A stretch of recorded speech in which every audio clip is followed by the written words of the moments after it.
नमस्कार दोस्तों, आप देख रहे हैं रॉयल बुलेटिन। खबर लखनऊ से, जहां उत्तर प्रदेश विधानसभा के बजट सत्र में समाजवादी पार्टी की विधायक रागिनी सोनकर ने प्रदेश की बिगड़ती अर्थव्यवस्था को लेकर सरकार पर करारा हमला बोला। उन्होंने कहा कि कल पेश किया गया बजट केवल आंकड़ों की बाजीगरी है और इसमें आम जनता, किसान, बेरोजगार, युवा और महिलाएं कहीं नहीं है। रागिनी सोनकर ने बेरोजगारी, महंगाई और कर्ज में डूबते किसानों का मुद्दा उठाते हुए कहा कि सरकार बड़े बड़े दावे कर रही है, लेकिन जमीनी हकीकत कुछ और ही है। उन्होंने आरोप लगाया कि प्रदेश की अर्थव्यवस्था ध्वस्त हो चुकी है और सरकार इसे सुधारने के लिए कोई ठोस कदम नहीं उठा रही है। सपा विधायक ने कहा कि बजट में विकास की बातें जरूर हैं, लेकिन ये केवल कागजी योजनाएं हैं। प्रदेश के किसानों को राहत नहीं मिली, नौजवानों के लिए रोजगार का कोई रोड मैप नहीं दिया गया और महंगाई से जूझ रही जनता को कोई राहत नहीं मिली। सरकार जनता की परेशानियों को नजरअंदाज कर सिर्फ अपने प्रचार में व्यस्त है। उन्होंने आगे कहा कि सरकार की नीतियों से गरीब और गरीब होता जा रहा है, जबकि कुछ उद्योगपतियों को फायदा पहुंचाया जा रहा है। सपा ने मांग की कि सरकार युवाओं और किसानों के लिए ठोस योजनाएं लाए और प्रदेश की अर्थव्यवस्था को सुधारने के लिए ईमानदार प्रयास करे। अध्यक्ष महोदय, मैं आपका आभार व्यक्त करना चाहती हूँ कि आपने मुझे उत्तर प्रदेश की अर्थव्यवस्था, जिसका दावा कर रही प्रदेश सरकार 1 ट्रिलियन इकोनॉमी का, उस पर प्रश्न पूछने का अवसर दिया।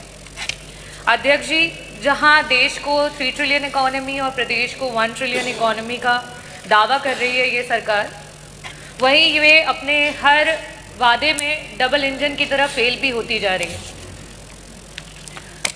देश को विश्व गुरु बनाने की बात कर रहे हैं, लेकिन आज इकोनॉमिकल डिस्पैरिटी में देश विश्व गुरु बन चुका है। आज अमीर और अमीर होता चला जा रहा है और गरीब होता चला जा रहा है। वो स्वयं आपके आंकड़े बताते हैं कि आज पूरे देश में 60 करोड़ लोग हैं जो कि राशन पे आश्रित हो चुके हैं और प्रति वर्ष 6 करोड़ लोग ऐसे हैं जो आपकी गरीबी रेखा से नीचे चलते चले जा रहे हैं। वही अगर हम मिडिल क्लास की बात करें, आरबीआई का आंकड़ा ये बता रहा है कि आज से 2010-2011 में जो एक मिडिल क्लास की आमदनी थी, सेविंग थी, वो जीएसडीपी का 25% हुआ करती थी और आज इस समय में 5.1% पर आकर के रह गई है। आज गरीब के पास कोई पैसा, आज मिडिल क्लास के पास कोई पैसा नहीं है उसकी पॉकेट में बचाने के लिए। वही अगर मैं बात करूं महिलाओं की, तो नियमित वेतनभोगी जो हमारी महिलाएं 22% थी, आज कहीं ना कहीं वो 22% से गिर के 16% पे आ चुकी हैं।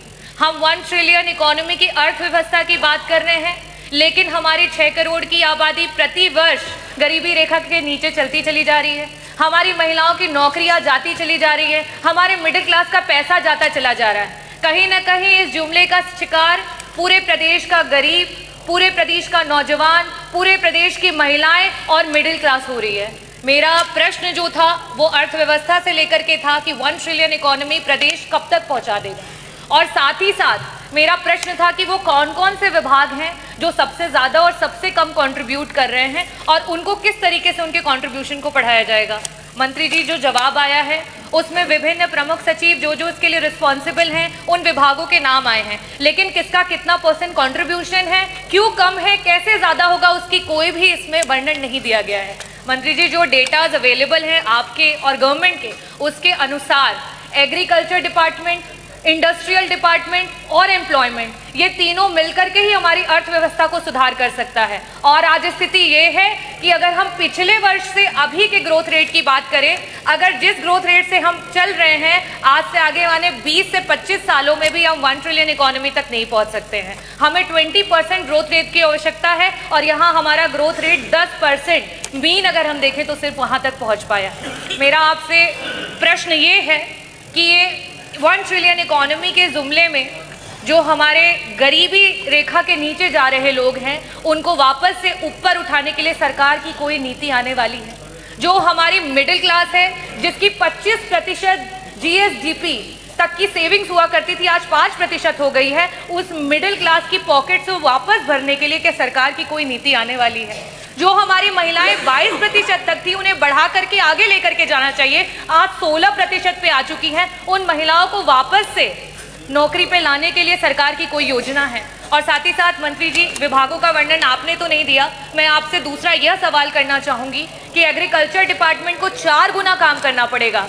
हमारे इंडस्ट्री डिपार्टमेंट को 3.5 गुना काम करना पड़ेगा और एम्प्लॉयमेंट रेट को 4 गुना काम करना पड़ेगा। जब आप पिछले 2017 से लेकर के 2025 तक उस ग्रोथ रेट को नहीं कवर कर पाए हैं, तो आगे आने वाले समय में आप 5 साल का दावा कर रहे हैं कि 5 साल में आप 1 ट्रिलियन इकोनॉमी बनाएंगे। आप कैसे बनाएंगे? और मैं पूरी उम्मीद करती हूँ कि मंत्री जी जब भी जवाब देते हैं बहुत ही डेटास के साथ देते हैं। मैंने जिस तरीके से जीएसडीपी का 25% का डेटा रखा है, महिलाओं का डेटा रखा है, साथ में गरीबी रेखा से प्रति वर्ष जिस तरीके से लोग नीचे आते जा रहे हैं उनका डेटा रखा है, मैं पूरी उम्मीद करती हूँ कि उस डेटास के साथ ही जवाब मिलेगा। बहुत बहुत धन्यवाद।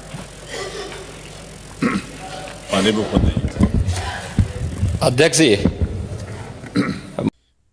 न्यूज अपडेट के लिए सब्सक्राइब करें रॉयल बुलेटिन और इस खबर पर कमेंट कर अपनी राय जरूर दें।